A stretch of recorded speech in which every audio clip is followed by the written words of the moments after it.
নমস্কার, খবর 24x7 খবর বাংলা চ্যানেল থেকে আপনাদের স্বাগত।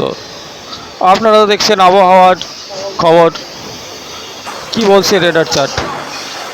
বাংলাদেশের সৃষ্ট ঘূর্ণাবর্তটি নিম্নচাপে পরিণত হয়ে বাংলাদেশের ময়মনসিংহ ও ঢাকাতে ভারী বৃষ্টির সম্ভাবনা আছে।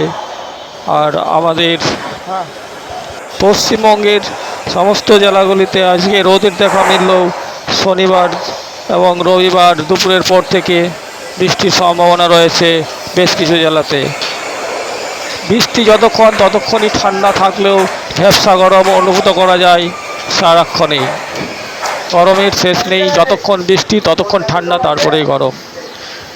বৃষ্টি চলবে আমাদের বর্ধমান, বাঁকুড়া, পুরুলিয়া সহ ধানবাদ। দেখাই যাচ্ছে রবিবার দুপুরের পর থেকে বৃষ্টি হতে পারে এই সমস্ত এলাকাগুলোতে। বৃষ্টির বা মেঘ রয়েছে কলকাতা সহ বিভিন্ন এলাকায় ভারী মেঘ রয়েছে। যে কোনো মুহূর্তে হালকা বৃষ্টি হতে পারে যে কোনো জায়গায়। এটা মৌসুমী বায়ুর অক্ষরেখার প্রভাবেই বৃষ্টি হবে। বৃষ্টি চলবে রবিবার দুপুরের পর থেকে, এমনটাই ইঙ্গিত দিয়েছেন আবহাওয়া দপ্তর। এখন দুদিন রোদের দেখা মিললেও আবার বৃষ্টি শুরু হবে রবিবারের পর।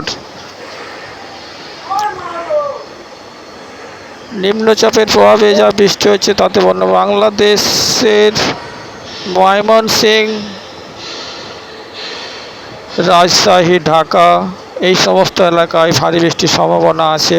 ঘূর্ণাবর্তটি বাংলাদেশের ময়মনসিংহ এলাকায় অবস্থান করছে, যেটি প্রভাবে আমাদের কলকাতা সহ পার্শ্ববর্তী এলাকায় হালকা বৃষ্টি হতে পারে।